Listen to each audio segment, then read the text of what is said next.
Farmers, trust is everything. At Genesis Fertilizers, we're not just proposing to build a facility, we're building a future designed for you. With real progress already underway, we're closer to providing Western Canadian farmers with a reliable, locally produced fertilizer supply.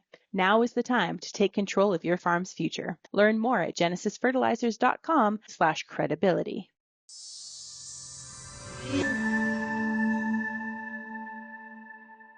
Hi, I'm Amber Bell, and this is Real Agriculture on World Soil Day.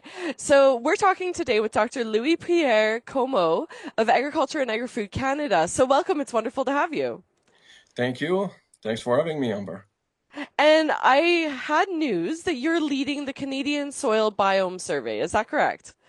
I'm leading it with Dr. Franck Stefani from Ontario and AFC Ontario. Both of us are leading. Great. So tell me a little bit about this project. What exactly is it?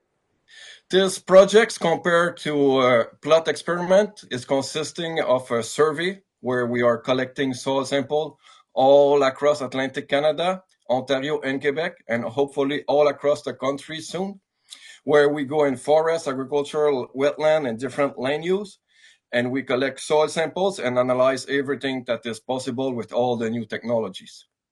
Right. And what exactly are you guys looking for in that? We are looking in different parameters, and for me particularly, I'm looking for the correlation between different organisms and increase in soil carbon. What are some of the ones you're finding, and how long have you been doing this for? We started before COVID in Atlantic Canada, so we have been about 6 years now doing that. We finished the first round of sampling with more than 500 points in Atlantic Canada and other 500 points in Ontario and Quebec. And now we are analyzing the data and processing all the results. Right. And has there been anything surprising that you've seen so far out of it? Yeah, very strong relationship with microbial abundance, land use intensities, and carbon storage. Much stronger than what we were expecting. One of the big words that I've heard, I work a lot with cattle producers, and one of the big things that they get excited about is mycorrhizal fungi. So are you seeing mycorrhizal fungi across, all different aspects of agriculture, or where are you seeing it most? For a pasture and some agricultural land, yes, we have a specialist, Dr. Comeau in Rags, that is working only on that, on all the samples that were collected.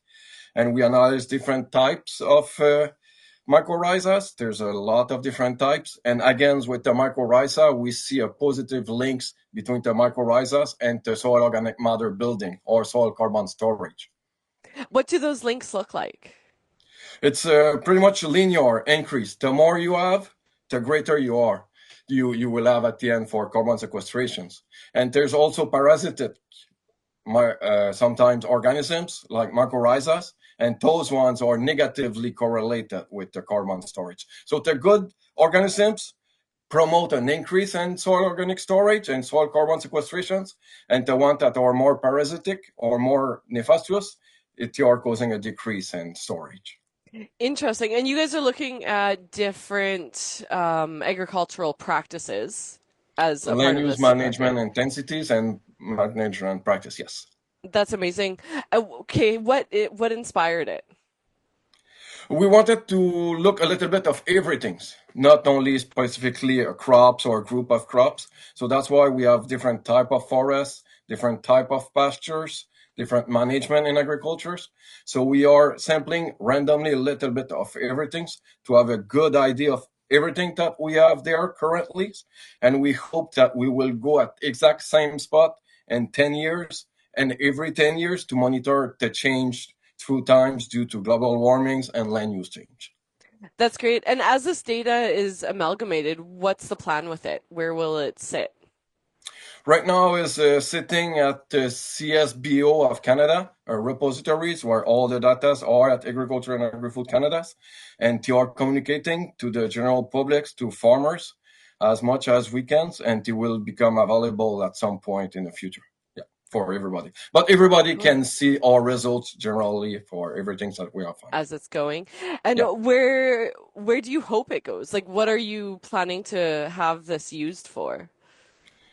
We are publishing scientific papers and we have repositories online. that at some point different scientists can work on and find new findings with all the data that we have, and in the future build on adding more data to what is it right now.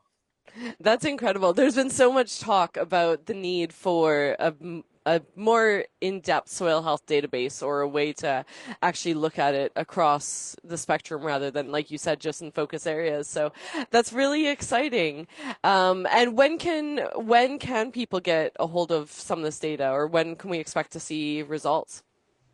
Well, we already have results, and we already presented some results, and we go to grower meetings and scientific meetings and talking to the media to share all the results that we are having right now. We are more than 20 scientists working on that, and each scientist in a specific field is going to share all the results related to their fields to everybody that is possible. That's incredible. Well, I'm really excited about your work. I love bugs, but I know it's not really bugs necessarily in the soil, but I love the ecosystem there.